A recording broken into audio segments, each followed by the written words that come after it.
ಭಾರತ್ ಮಾತೆ ಅಂದ್ರೆ ಕಲ್ಲು ಬೆಟ್ಟ ಗುಡ್ಡ ನದಿ ರೋಡು ರಸ್ತೆ ಮನೆ ಅಲ್ಲ. ಭಾರತ್ ಮಾತಾ ಅಂದ್ರೆ ಭಾರತೀಯ ಅಂತಂದ್ರೆ ನಾವು ಜನ, ಈ ದೇಶದ ಮಕ್ಕಳು, ಈ ದೇಶದ ಯುವಕರು, ಈ ದೇಶದ ತಂದೆ ತಾಯಿ ಪ್ರತಿಯೊಬ್ರು. ಭಾರತ ಅಂತಂದ್ರೆ ನಾವೆಲ್ಲರೂ. ಆ ಎಲ್ಲರಿಗೂ ಜಯವಾಗ್ಲಿ ಅನ್ನೋದೇ ಭಾರತ್ ಮಾತಾ ಕಿ ಜೈ.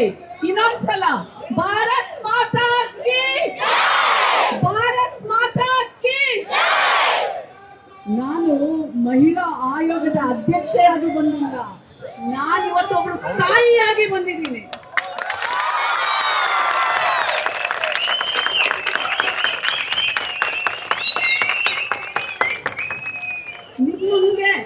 ನಿಮ್ಮಂಗೆ ನನಗಿಬ್ರು ಮಕ್ಕಳು ಇದ್ದಾರೆ. ಒಬ್ಬ ಫಸ್ಟ್ ಇಯರ್ ಇಂಜಿನಿಯರಿಂಗ್ ಮಾಡ್ತಾ ಇದ್ದಾನೆ, ಇನ್ನೊಬ್ಬ MBA ಮಾಡ್ತಾ ಇದ್ದಾನೆ. ನಾನಿಬ್ರು ಮಕ್ಕಳನ್ನ ನೋಡಿದಾಗ ನನಗನ್ಸಿದ್ದು ಏನಂತಂದ್ರೆ, ಅಲ್ಲಿ ಡೆಲ್ಲಿಯಲ್ಲಿ ರೋಡಲ್ಲಿ ಆ ಮಕ್ಕಳನ್ನ ತಲೆಗೆ ಹೊಡೆದಿರೋದು, ಕಾಲಿಗೆ ಹೊಡೆದಿರೋದು, ಕೈಗಳಿಗೆ ಹೊಡೆದಿರೋದು, ಆ ರಕ್ತ ಸೋರ್ತಾ ಇರೋದು, ಕೈಗೆ ಲಾಠಿಯಲ್ಲಿ ಹೊಡಿತಾರೆ. ಎಷ್ಟೋ ಜನ ಹೆಣ್ಮಕ್ಳು ಹಿಂಗ್ ತೋರಿಸ್ತಾರೆ. ಲಾಠಿಯಲ್ಲಿ ಹೊಡೆದಾಗ ಬರೆ ಬರುತ್ತೆ, ಒಂದ್ ಸ್ವಲ್ಪ ಊಟ ಬರುತ್ತೆ, ಚರ್ಮ ಕಿತ್ಕೊಂಡೆ ಹೆಂಗ್ ಬರುತ್ತೆ ಅಂದ್ರೆ ಆ ಲಾಠಿ ಒಳಗೂ ಮಳೆ ಹೊಡೆದಿದ್ದಾರೆ. ಎಷ್ಟು ಮಟ್ಟಿಗೆ ನೀವು ಮಳೆ ಮಕ್ಕಳಿಗೆ ಹೊಡೆಯಲಿಲ್ಲ, ಈ ದೇಶದ ಆತ್ಮಕ್ಕೆ ಮಳೆ ಹೊಡೆದಿದ್ದೀರಾ ನೀವು. ಆ ದೇಶ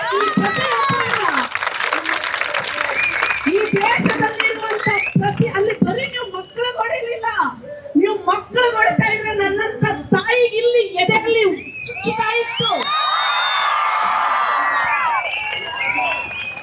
ಖಂಡಿತವಾಗ್ಲು ನಿಮ್ ಜೊತೆ ಇಡೀ ದೇಶದ ತಾಯಂದಿರು, ತಂದೆ ಪ್ರತಿಯೊಬ್ರು ನಿಮ್ ಜೊತೆ ನಿಂತಿದ್ದಾರೆ, ನಿಮ್ಮ ಶಕ್ತಿಯಾಗಿ ನಿಂತಿದ್ದಾರೆ. ಯಾಕಂತಂದ್ರೆ ನೋಡಿ, ಇವತ್ತು ಆ ಮಕ್ಕಳು ಅಲ್ಲಿ ಹೋರಾಟ ಮಾಡ್ತಾ ಇದ್ವು. ಯಾರ ಸಲುವಾಗಿ? ನಮ್ಮ ಸಲುವಾಗಿ. ನಾವ್ ಎಷ್ಟೋ ಜನ ಮನೆಯಲ್ಲಿ ಕೂತ್ಕೊಂಡಿದೀವಲ್ಲ, ನಮ್ಮ ಪ್ರತಿನಿಧಿಯಾಗಿ ಆ ಮಕ್ಕಳು ಅಲ್ಲಿ ಹೋರಾಟ ಮಾಡ್ತಾ ಇದ್ರು. ನೀವು ಬರೀ ಅವರಿಗೆ ಕೈಗೆ ಕಾಲಿಗೆ ಹೊಡೆದಿರೋದಲ್ಲ, ಇಡೀ ದೇಶದ ಪ್ರತಿಯೊಬ್ರು ಆತ್ಮಕ್ಕೆ ಒತ್ತಿದ್ದೀರಾ. ಎಚ್ಚರಿಕೆಯನ್ನ ನೀವು ಕೊಟ್ಟಿದ್ದೀರಾ. ನಾವು ಮುಂದಿನ ದಿನಗಳಲ್ಲಿ ನಿಮ್ಮ ಬುದ್ಧಿ ಕಲಿಸ್ತೀವಿ. ಅಲ್ಲ ರೀ, ಬೇಟಿ ಬಚಾವೋ ಬೇಟಿ ಪಢಾವೋ ಅಂತ ಹೇಳ್ತೀರಾ. ಆ ಬೇಟಿ ತನ್ನ ಹಕ್ಕಿಗೋಸ್ಕರ ಏನು ಮಕ್ಕಳು ಕೈಯಲ್ಲಿ ಕಲ್ಲಿಟ್ಕೊಂಡಿದ್ರ, ಲಾಠಿ ಇಟ್ಕೊಂಡಿದ್ರ, ಗನ್ ಇಟ್ಕೊಂಡು ಹೋಗಿದ್ರ, ಅಥವಾ ನೀವು ಹಾಕಿದ್ರಲ್ಲ ಟಿಯರ್ ಗ್ಯಾಸ್, ಅದನ್ನೇನಾದ್ರು ಗ್ರಾನೈಟ್ಗಳು ಇಟ್ಕೊಂಡು ಹೋಗಿದ್ರ? ಬರೀ ಕೈಯಲ್ಲಿ ಬಂದಂತ ಮಕ್ಕಳು. ಹೌದ್ರಿ, ಸಂವಿಧಾನ ನಮ್ಗೆ ಹಕ್ಕನ್ನ ಕೊಟ್ಟಿದೆ. ನಮ್ಗೆ ಆರ್ಟಿಕಲ್ 19(1)A ನಾವು ಏನ್ ಅನ್ಕೊಳ್ತೀವಿ ಸ್ವತಂತ್ರವಾಗಿ ಹೇಳುವಂತ ಹಕ್ಕು ನಮ್ಗೆ ಸಂವಿಧಾನ ಕೊಟ್ಟಿದೆ. ಅದನ್ನ ನಾವು ಹೇಳಕ್ಕೆ ಅಲ್ಲಿ ಬಂದಿದ್ವಿ. ಆರ್ಟಿಕಲ್ 19(1)B ಅದ್ರ ಪ್ರಕಾರ ನೋಡಿ, ಈಗ ನಾವೆಲ್ಲ ನಮ್ಮ ಮಕ್ಕಳೆಲ್ಲ ಇಲ್ಲಿ ಸೇರಿದ್ದಾರೆ, ನಾವು ಸೇರಿದೀವಿ, ಎಲ್ಲರೂ ಸೇರಿದೀವಿ. ಶಾಂತಿಯುತವಾಗಿ ನಮ್ಗೆ ಏನ್ ಅನ್ಸಿದೆ ಅದನ್ನ ನಿಮಗೆ ಹೇಳ್ತೀವಿ, ಪ್ರತಿಭಟನೆ ಮುಖಾಂತರ ಹೇಳ್ತೀವಿ. ನಮ್ಗೆ ಹಕ್ಕಿದೆ. ನಿಮ್ಮ ಹತ್ರ ಪರ್ಮಿಷನ್ ತಗೊಂಡಿದೀವಿ.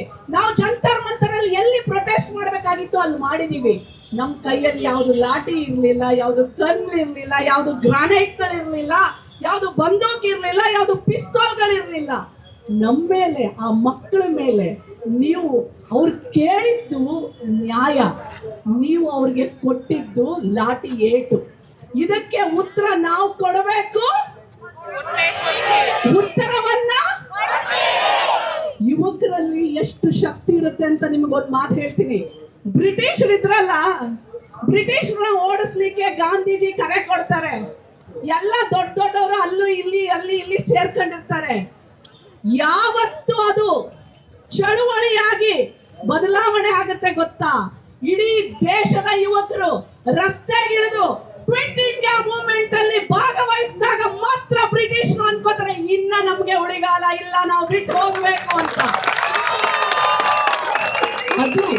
ಅದು ಯುವಕರ ಶಕ್ತಿ, ಅದು ಯುವ ಸಮುದಾಯದ ಶಕ್ತಿ. ಯುವ ಶಕ್ತಿ ದೇಶದ ಬೆನ್ನೆಲುಬು. ಆ ಬೆನ್ನೆಲುಬಿಗೆ ನೀವು ಏನಾದ್ರೂ ಏಟನ್ನ ಕೊಟ್ರೆ ಇಡೀ ದೇಶವನ್ನ ಉರುಳಿಸುವ ಅಷ್ಟು ಶಕ್ತಿ ಆ ಯುವ ಜನಾಂಗದಲ್ಲಿದೆ. ಅದನ್ನ ನೀವು ಅರ್ಥ ಮಾಡ್ಕೊಳ್ಳೇ ಇಲ್ಲ. ನಾವು ಕೇಳಿದ್ದೇನು? ನ್ಯಾಯ.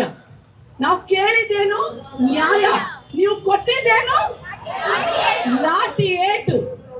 ನಮಗೆ ನ್ಯಾಯ ಕೇಳಕ್ ಬಂದಾಗ ನೀವು ಭಯ ಇಡಿಸಿದ್ರಿ. ನೀವು ಕೊಡಬೇಕಾಗಿದ್ದು ಭರವಸೆ. ನಾವು ಕೇಳಕ್ ಬಂದಿದ್ದು ಏನನ್ನ, ನ್ಯಾಯವನ್ನ. ನೀವು ಕೊಟ್ಟಿದ್ದು, ನೀವು ಕೊಡಬೇಕಾಗಿದ್ದು ಏನಿತ್ತು, ಭರವಸೆ ಕೊಡಬೇಕಿತ್ತು ಮಕ್ಕಳಿಗೆ. ಹೌದು, ನಮ್ ಕಡೆಯಿಂದ ತಪ್ಪಾಗಿದೆ. ನಮ್ಮಿಂದ 21 ಜನ ಮಕ್ಕಳು ಆತ್ಮಹತ್ಯೆ ಮಾಡಿಕೊಂಡ್ರು. ನಾನು ಒಬ್ಳು ಡಾಕ್ಟ್ರು, ನನಗೆ ಗೊತ್ತಿದೆ. PUC 2 ಅಲ್ಲಿ ನಾವು ಓದ್ಬೇಕಾದ್ರೆ ನಮಗೆ ಸೀಟ್ ಸಿಗತ್ತೆ ಅಂತ, ಒಳ್ಳೆ ಮಾರ್ಕ್ಸ್ ಬಂದು ಸೀಟ್ ಸಿಗತ್ತೆ ಅಂತ ಫುಲ್ ಖುಷಿ ಆಗಿರ್ತೀವಿ. ಯಾಕಂದ್ರೆ ಕಷ್ಟಪಟ್ಟು ಓದಿರ್ತೀವಿ, ಹಗಲು ರಾತ್ರಿ ಓದಿರ್ತೀವಿ. ನಮ್ಮ ಅಪ್ಪ ಅಮ್ಮ ಲಕ್ಷಾಂತರ ರೂಪಾಯಿ ಸಾಲ ಮಾಡಿ ನಮ್ಗೆ ಕೋಚಿಂಗ್ ಸೆಂಟರ್ಗಳಿಗೆ ದುಡ್ಡು ಕಟ್ಟಿರ್ತಾರೆ. ಅವರು ಭರವಸೆ ಎಲ್ಲರ ಹತ್ರ ಹೇಳ್ಕೊಂಡ್ ಬಂದಿರ್ತಾರೆ, ನನ್ ಮಗಳು ಡಾಕ್ಟರ್ ಆಗ್ತಾರೆ, ನನ್ ಮಗ ಡಾಕ್ಟರ್ ಆಗ್ತಾನೆ, ನಾವು ಹಂಗೆ ನಾನ್ ಡಾಕ್ಟರ್ ಆಗ್ತೀನಿ.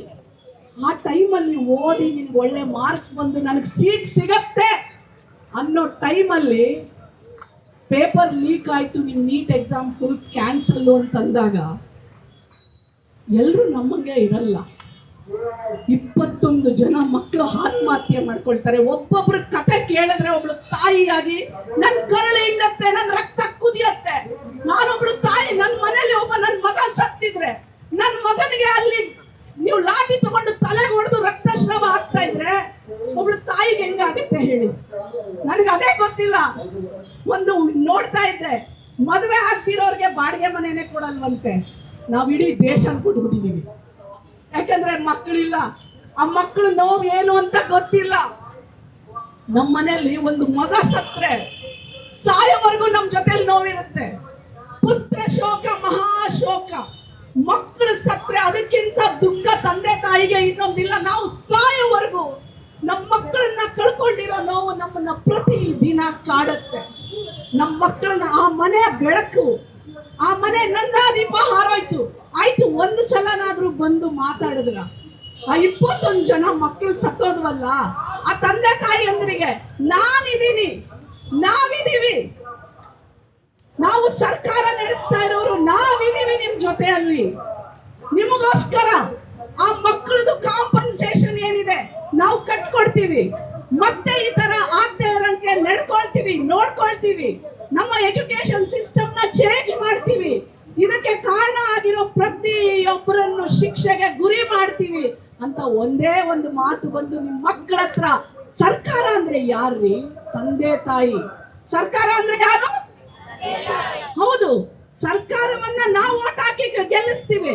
ನೀವು ನಮ್ಮ ತಂದೆ ತಾಯಿ ಸ್ಥಾನದಲ್ಲಿ ಇರ್ತೀರಾ. ನೀವು ಬಂದು ಮಾತಾಡ್ಬೇಕಾಗಿತ್ತು. ಮಕ್ಕಳೇ, ನೀವು ನನ್ನ ಮಕ್ಕಳು, ಬೇರೆ ಎಲ್ಲ ಮಾತಾಡಕ್ಕೆ ಗೊತ್ತು ನಿಮಗೆ. ನಿಮ್ ಮಕ್ಕಳನ್ನ ಉದ್ದೇಶಿಸಿ ನಿಮ್ಗೆ ಮಾತಾಡೋದು ಗೊತ್ತಾಗ್ಲಿಲ್ವಾ? ಅವ್ರು ಬರೀ ಕೈಯಲ್ಲಿ ಬಂದಿದ್ದ ಮಕ್ಕಳು, ನೀವು ಒಬ್ರು. ನೀವು ಬಂದು ಮಕ್ಕಳನ್ನ ಜವಾಬ್ದಾರಿ ನಾನು ತಗೊಳ್ತೀನಿ, ಎಜುಕೇಶನ್ ಪಾಲಿಸಿನ ಚೇಂಜ್ ಮಾಡ್ತೀವಿ.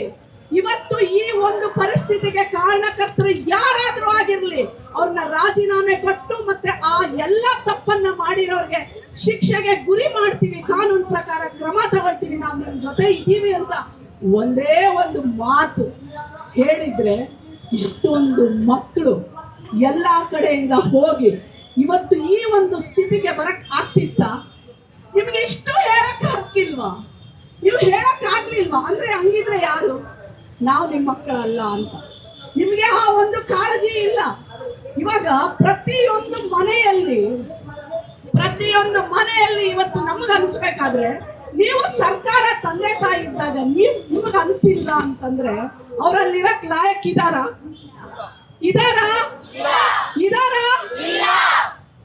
ಬದಲಾವಣೆ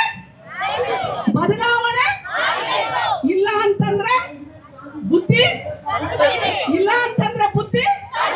ಕಲಿಸಲೇಬೇಕು. ಯುವ ಶಕ್ತಿಗೆ ಅಷ್ಟೊಂದು ಶಕ್ತಿ ಇದೆ. ನಾವು ತಂದೆ ತಾಯಿ, ನಾನೊಬ್ಳು ತಾಯಿಯಾಗಿ ಇಡೀ ಕರ್ನಾಟಕದ 3.5 ಕೋಟಿ ತಾಯಂದಿರು ನಿಮ್ ಜೊತೆ, ಈ ಮಕ್ಕಳ ಜೊತೆ ನಿಂತ್ಕೊಳ್ತೀವಿ ಅಂತ ಹೇಳಿ ನಾನು ಭರವಸೆಯನ್ನ ಕೊಡ್ತೇನೆ.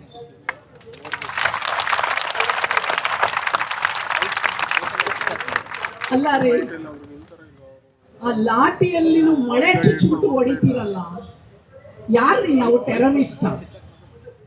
ನಾವು ಉಗ್ರಗಾಮಿಗಳ? ನಾವು ಆಂಟಿ ನ್ಯಾಷನಲ್? ಯಾರೇ ಸರ್ಕಾರದ ಒಂದು ಪರ ಧ್ವನಿ ಎತ್ತಿದೆ ಅವ್ರನ್ನ ಯಾಕೆ ಪಾಕಿಸ್ತಾನ ಅಂತ ಘೋಷಣೆ ಮಾಡ್ತಾರೆ? ಟೆರರಿಸ್ಟ್ ಅಂತ ಯಾಕೆ ಘೋಷಣೆ? ಅದು ನೀವು ಅವರನ್ನ ಕೇಳಬೇಕು. ಯಾಕೆ ಅಂದ್ರೆ ಅಲ್ಲ, ಇವತ್ತು ಒಂದು ತಿಳ್ಕೊಳ್ಳಿ, ಡಾಕ್ಟರ್ BR ಅಂಬೇಡ್ಕರ್ ಒಂದು ಮಾತು ಹೇಳ್ತಾರೆ, ಎಲ್ಲರೂ ನೆನ್ಪಿಟ್ಕೊಳ್ಳಿ. ಅಲ್ಲಿ ಪಿಂಕ್ ಕಲರ್ ಶರ್ಟ್ ಹಾಕೊಂಡಿದ್ರು ನಗ್ನಗ್ತಾ ಇದ್ದೀನಲ್ಲೋ, ಕೇಳ್ರು. ನಾನೇನ್ ಖಾಲಿ ಇಲ್ಲ, ನಿಮ್ಗೋಸ್ಕರ ಬಂದಿದ್ದೀನಿ. ಸಂವಿಧಾನದಲ್ಲಿ ಡಾಕ್ಟರ್ BR ಅಂಬೇಡ್ಕರ್ ಅವರು ಒಂದು ಮಾತು ಹೇಳ್ತಾರೆ, ಒಂದು ಸಂವಿಧಾನದಲ್ಲಿ, the heart and soul of the constitution, article 32. ಗೊತ್ತಾ ಏನದು?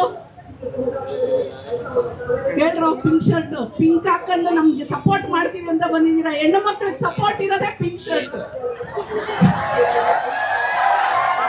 ಹೌದು, ಎಷ್ಟೋ ಜನ ಮಕ್ಕಳು ಪಿಂಕ್ ಟಿ ಶರ್ಟ್ ಹಾಕೊಂಡ್ ಬರ್ತಾರೆ, ಪಿಂಕ್ ಶರ್ಟ್ ಹಾಕೊಂಡ್ ಬರ್ತಾರೆ. ಅದ್ರ ಅರ್ಥ ಏನು? ನಮ್ಮ ದೇಶದ, ನಮ್ಮ ನಾಡಿನ ಹೆಣ್ಣು ಮಕ್ಕಳ ಜೊತೆ ನಾವಿದೀವಿ ಅನ್ನೋ ಒಂದು ಸಂದೇಶ.